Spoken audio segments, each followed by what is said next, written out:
11h30, 12h30, Jean-Jacques Bourdin.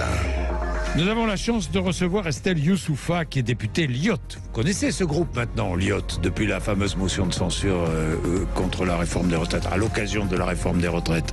Bonjour Estelle Youssouffa. Bonjour, c'est moi qui ai la chance d'être votre invitée. Non, mais non Estelle, vous êtes députée LIOT de Mayotte. Ça rime. Bah oui, LIOT de Mayotte. Oui. Vous êtes 20 d'ailleurs dans le groupe LIOT, oui, hein, c'est bien ça. J'ai des amis corses, oui. Bretons, de l'Est et du Nord de la France. On bien. est tous des très ancrés dans nos territoires. Et vous ne mâchez pas vos mots. Oui. Alors, je rappelle que vous êtes député parce que, finalement, vous êtes issu d'un collectif de citoyens. Oui. Hein. Vous avez été élu comme ça. Oui, député. sans parti, sans étiquette politique. Oui. Et LIOT, comme c'est un groupe d'indépendants, oui. c'est comme ça que j'ai pu rejoindre ce groupe parlementaire. Mais effectivement, oui. mon parcours n'est pas un engagement politicien. Au contraire, c'est un engagement citoyen qui, parce qu'on n'avait pas été écouté, parce que la crise, elle est partie de 2018. Et comme on n'a pas eu de résultat politique, la population m'a porté en disant « Tu vas porter notre voix à l'Assemblée », ce que je fais aujourd'hui. Voilà, c'était un collectif de citoyens qui luttait contre la violence à Mayotte. Oui, la première crise du mandat du président Macron. Et vous avez grandi dans le respect du drapeau français, donc vous défendez évidemment la présence française à Mayotte. Mayotte, c'est un département, c'est le 101e département français, qui est situé, je le rappelle, à 8000 km de Paris et pas très loin des Comores. À 60 km des Comores, dans le canal du Mozambique, entre Madagascar et la Tanzanie. Voilà, et c'est là d'où vient le problème. Et nous allons en parler, de la situation à Mayotte, parce que je le répète, vous ne mâchez pas vos mots, vous dites ce que vous pensez. Nous allons tout savoir de la situation de l'opération Wuambushu. Pourquoi Wuambushu d'ailleurs? Pourquoi ce mot? C'est le jus de crâne de quelqu'un dans les services du ministère de l'Intérieur. Ça veut dire taper, mettre le pied dans la fourmilière, dire les choses. Bien. Déranger. Bien, déranger. Allez, nous allons déranger sur l'antenne de Sud Radio dans 2 minutes. Il est 12h09. Bien, Estelle Youssouffa, parlons de cette opération voulue par le ministre de l'Intérieur, cette fameuse opération Wuambushu. Où est-ce qu'on en est? Parce que elle est difficile. Hein. Opération menée par le ministère de l'Intérieur, mais à la demande de la population et de nous, les élus. Et à votre demande? Oui, à ma demande personnelle, à la demande des autres élus de Mayotte. On a une pétition qui est en ligne, qui a déjà recueilli plus de 6000 signatures en soutien à Wuambushu, parce qu'on a entendu cette espèce de narratif contre cette opération. Mais c'est à la demande de tous les élus, la bobosphère, la gauchosphère, la comosphère aussi, tout le monde qui se paye 2 mots sur Mayotte en faisant abstraction de la situation et de la réalité. Moi, je pense qu'il faut dire que quand même, Mayotte française, c'est pas une opinion, c'est inscrit dans la Constitution. On s'est battu et on a voté pour le rester. Je trouve hallucinant qu'on doive le réexpliquer. On est français depuis 1841, avant Nice et la Savoie. Qu'on sache pas nous mettre sur une carte, c'est pas très grave, mais qu'on conteste notre francité, c'est pénible. C'est douloureux, pour dire les choses, c'est humiliant. Et en fait, ça revient toujours sur la table. Donc ça, c'est assez pénible. Le discours, en fait, à gauche est quand même en train de relayer un discours comorien qui revendique Mayotte, qui conteste le fait que Mayotte soit française, parce que c'est ce qui est dit en le fond filigrane. Du problème, en fait. Oui, c'est un conflit territorial. Est-ce qu'il y a une volonté aujourd'hui du gouvernement comorien finalement d'inciter au trouble, d'envoyer finalement, de permettre le départ de tous ces réfugiés vers Mayotte pour volontairement déstabiliser l'île et ensuite revendiquer le territoire. En fait, dans les années c'est une forme 70, d'indépendance, de conquête larvée. Oui, en fait, dans les années 70, c'est la vague des indépendances. Les Comores, donc nous sommes depuis quelques décennies un seul et même ensemble administratif, les 4 îles, qui sont un archipel géographique. Et on avait été depuis 1841 sous différents régimes et pas toujours administrés ensemble par la France. Mais les années qui précèdent l'indépendance, dans le vote de 74, on est un seul et même ensemble. Les 3 îles des Comores choisissent l'indépendance et nous, Mayotte, on vote contre. Ça n'est pas du tout bien digéré par Moroni. Paris est un peu surpris, donc on nous repose la question à Mayotte au cas où. On a voté 3 fois. On redit qu'on est français. À un niveau freudien, il y a quelques-uns qui pourraient dire que c'est pas la la réponse qui pose problème, c'est celui qui pose la question. Mais depuis, en fait, Moroni conteste Mayotte française à l'ONU, parce que les deux fondements de l'indépendance, c'est l'intangibilité des frontières, c'est l'argument de Moroni, et nous, notre argument, c'est de dire c'est le droit des peuples à disposer d'eux-mêmes. Nous, on a voté, on a disposé de nous-mêmes, on est français, on veut le rester. Donc vous êtes français. Mais depuis, comme il y a eu échec à l'ONU, depuis une dizaine d'années, les Comores envoient massivement leur population, et j'estime pour ma part que c'est ce que l'OTAN et l'Union européenne appellent une instrumentalisation des flux migratoires qui est une menace hybride. On déstabilise un territoire en envoyant massivement la population. Pour mettre la main sur ce territoire. On sature, on déstabilise et on utilise les lois contre l'État qui est déstabilisé. Alors, aujourd'hui, il faut savoir que le président des Comores est actuellement président de l'Union africaine. Grâce au Quai d'Orsay. Grâce au Quai d'Orsay. Coup de génie de notre diplomatie. Parce que si vous connaissez le bonhomme, vous savez que c'est pas son génie propre qui l'a mis là. Ah bon, d'accord. Bon, mais Estelle Youssoupha, vous dites clairement les choses. Vous venez de le dire d'ailleurs. Vous dites clairement les choses. Alors, la situation aujourd'hui, cette opération qui est difficile, la justice qui a démolition de bidonville sur un bidonville, la justice a dit non.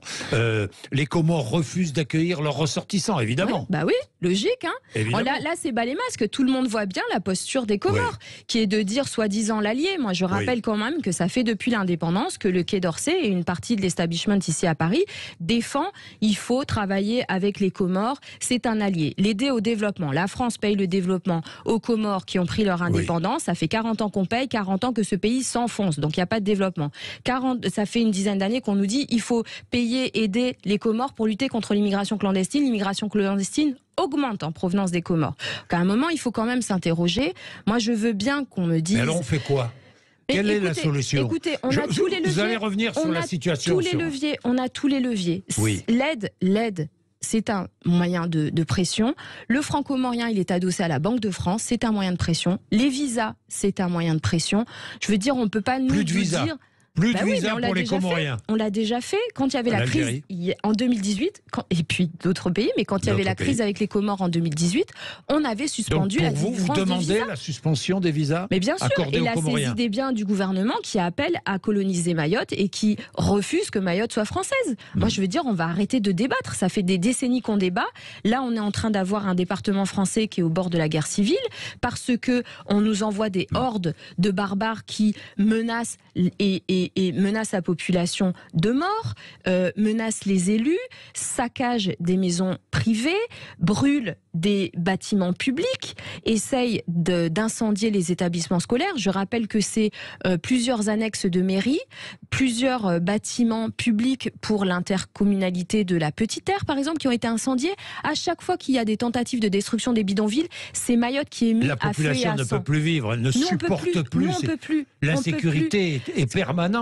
Ici, on entend que les gens sont choqués par cette opération. Ils n'ont aucune idée de l'enfer qu'on vit au quotidien. Oui, que répondez-vous aux élus de gauche qui disent mais c'est inhumain ce qui se passe là-bas, ce qu'on fait à Mayotte, ce que fait le gouvernement français de nos compatriotes à Mayotte qui vivent dans la peur. Nos enfants vont à l'école sous protection policière. Quand on a des coupures d'eau tous les jours, moi j'entends pas beaucoup la gauche et défendre nos droits. Quand on meurt avec une surmortalité hallucinante à Mayotte pour le Covid, alors que la moitié de la population a moins de 25 ans, donc statistiquement on ne devrait pas mourir de ça. En fait, nous on paye, on a 8 ans de moins d'espérance de vie que le reste du pays. Là, j'entends pas parler des droits de l'homme à Mayotte. Vous voyez, c'est-à-dire que la question de l'inhumanité, quand on vit tous dans la peur, qu'on n'a plus d'économie, on n'a plus de vie normale, là, tout de suite, personne n'est là pour parler de nos droits humains à nous, Mahorais et Mahoraises, qui sommes vos compatriotes et qui vivons un enfer. Vous connaissez l'élu Salim Mdéré ? Oui. Vous le connaissez bien ? C'est le vice-président du conseil départemental. Vice-président du conseil départemental. Il faudrait peut-être tuer ces délinquants, ces voyous, ces terroristes. Salim Mdéré a dérapé, s'est excusé. Je pense que c'est normal parce que ses propos... Alors, il est de la majorité présidentielle ou pas ? Mais non, pas du tout. Salim Mdéré est un LR 100%. Ah, c'est un LR pur jus. Pur jus. Ah bon. Non, parce que Clémentine Autain, Manuel Bompard, Éric Piolle en ont profité. C'est Wikipédia qui s'est fourvoyé et la NUPES qui a embrayé. Mais en fait... non, Salim Deri n'a jamais été marcheur, le pauvre. Oui. Je pense qu'il subit assez. Mais évidemment, Salim Deri, ça a dérapé et il s'en est excusé, mais il traduit en fait, il a dit tout haut ce que tout le monde pense tout bas à Mayotte. Il pense tout haut à Mayotte. Ceux qui sont à Mayotte se disent, on n'a plus qu'une solution, c'est les tuer. C'est dramatique parce qu'en fait, la situation est tellement grave que si cette opération Wambouchou réussit pas, que les forces de l'ordre n'arrivent pas à extirper cette économie clandestine, la criminalité qui est en train de semer la mort à Mayotte, les gens vont prendre les armes et régler le problème eux-mêmes. Et la conviction qu'on a, c'est dramatique, c'est que la justice protège ces mineurs qui sont pourtant des barbares et que les peines ne sont pas à la hauteur du mal qui est causé. Nous, on a le sentiment, et notre réalité, c'est que nous, les personnes innocentes, on vit claquemurés, prisonniers chez nous, et que ce sont les barbares qui sont en liberté. Qu'à un moment, vous savez, nous, on ne tend pas l'autre joue. On est un peuple pacifique, généreux, on a beaucoup donné. Mais en fait, là, on peut plus, on est dos au mur, et à un moment... Nous, ce qu'on redoute tous, c'est l'étincelle qui va faire basculer. Vous pensez que la population va s'armer et vous pensez que la population est prête à prendre les choses en main? Mais le risque, il est réel. C'est pour ça que cette opération a un tel soutien au niveau local. Parce qu'on dit, il faut que les forces de l'ordre aillent au bout, que le gouvernement ne lâche pas et on reprend le contrôle de Mayotte. Vous êtes en contact permanent avec Gérald Darmanin sur... Absolument, avec son cabinet. Avec son cabinet, oui, sur l'opération? Moi, je suis consternée du fait que notre diplomatie ne se mobilise pas à hauteur du problème. Je ne comprends pas que le ministère de la Justice n'ait pas eu des consignes qui soient assez claires pour non seulement travailler au niveau du tribunal administratif, mais permettre qu'il y ait autant de comparutions immédiates que nécessaire, qu'il y ait un avion pour aller incarcérer celles et ceux qui peuvent pas être détenus parce que la prison de Majicavo est surpeuplée, être exfiltrée du territoire. Mais le syndicat de la magistrature avait dit, quand l'opération Wambouchou avait été révélée dans le Canard enchaîné, qu'ils allaient s'opposer et que le syndicat de la magistrature, par exemple, considère que Mayotte n'est pas française. Ah non, mais il faut dire les choses. Parce qu'en fait, cette attitude munichoise là, de lâcher Mayotte sous couvert des droits de l'homme, à un moment, il va falloir aussi répondre du sang qui est versé à Mayotte, parce que c'est d'une irresponsabilité totale. On ne se rend pas compte des risques que prend la population et de l'enfer que vivent les élus. On est tous sous protection policière, on est menacé de mort sur les réseaux, les familles, elles subissent, elles ont pu, celles qu'ils peuvent, ont pu évacuer les plus vulnérables. Les familles se sont réfugiés dans les villages en s'espérant moins près des zones de combat dont on sait que ça va exploser. Et pourtant, on est derrière le gouvernement en disant allez derrière, allez au bout de votre geste, ramenez la loi et l'ordre à Mayotte. C'est un droit, nous on a droit de vivre en paix comme tout le monde. Oui, mais que faire si les Comores ne veulent pas de leurs réfugiés ? Alors, c'est pas la première fois de leurs ressortissants. Voilà, c'est pas la première fois que les Comores font le chantage migratoire. Et en fait, Madagascar avait permis de reprendre ses ressortissants en attendant et de les renvoyer. Donc, il y a toujours moyen de moyenner. Toujours moyen. Est-ce qu'il faut supprimer le droit du sol sur l'île ? Je pense que c'est une discussion qu'il va falloir avoir, oui. Oui. Ben oui, parce que on a commencé le ministère de l'Intérieur. Gérald Darmanin a commencé, il était très critiqué d'ailleurs. Oui. Il a commencé, mais il faut aller au bout. Moi, je vais vous dire, je pense que la crise qu'on subit actuellement, d'abord, ça permet de donner une visibilité et un peu de vérité crue sur ce qu'il se passe à Mayotte, qui est souvent ignoré ici. Mais aussi, j'espère qu'on ne va pas gâcher cette crise et qu'on aura une discussion de fond, de revoir la relation avec les Comores, parce que c'est une alliance qui ne fonctionne pas, qui est à sens unique. C'est d'avoir un bâtiment de la Marine nationale pour protéger notre frontière, et c'est d'avoir une vraie discussion sur la nationalité et les droits qu'on donne aux étrangers à Mayotte. Et sur le fond, tel que certains envisagent ce débat pour le reste du pays, c'est que effectivement, quand on voit la progression des flux migratoires et les perspectives sur les prochaines décennies, Mayotte est juste à l'avant-garde de ce qui va se passer ailleurs. Et je suis allée dans le cadre de mon travail parlementaire en Grèce, je vais aller dans les prochaines semaines en Italie. Ce que j'ai vu en Grèce avec la crise migratoire, c'était aussi un pays qui a eu droit à l'aide européenne, à Frontex pour protéger sa frontière, parce que c'est une frontière européenne. J'espère qu'un jour, Paris admettra qu'il y a besoin de l'aide européenne pour protéger Mayotte avec Frontex, avec le financement européen pour protéger, pour équiper en garde-côte, en protection à hauteur de la crise, pour prendre en charge ces étrangers quand il y a des réfugiés et c'est l'asile, ils ont des droits. C'est pas la même chose que des migrants économiques, c'est pas la même chose qu'une menace hybride, comme on l'a vu. Et donc, à un moment, il faudra se poser la question en toute franchise et avoir un débat qui soit honnête et clair. Mais en tout cas, ne pas oublier la population de Mayotte. Oui, je rappelle que 48% de la population à Mayotte est étrangère. Ça, c'est les statistiques de l'INSEE qui sont largement sous-estimées. Bah oui, parce que les statistiques de l'INSEE, c'est 300 000 personnes à Mayotte. Je rappelle que quand le préfet Colombet a distribué 450 000 masques pendant la pandémie, il a dit un par adulte. Donc il y a un petit... il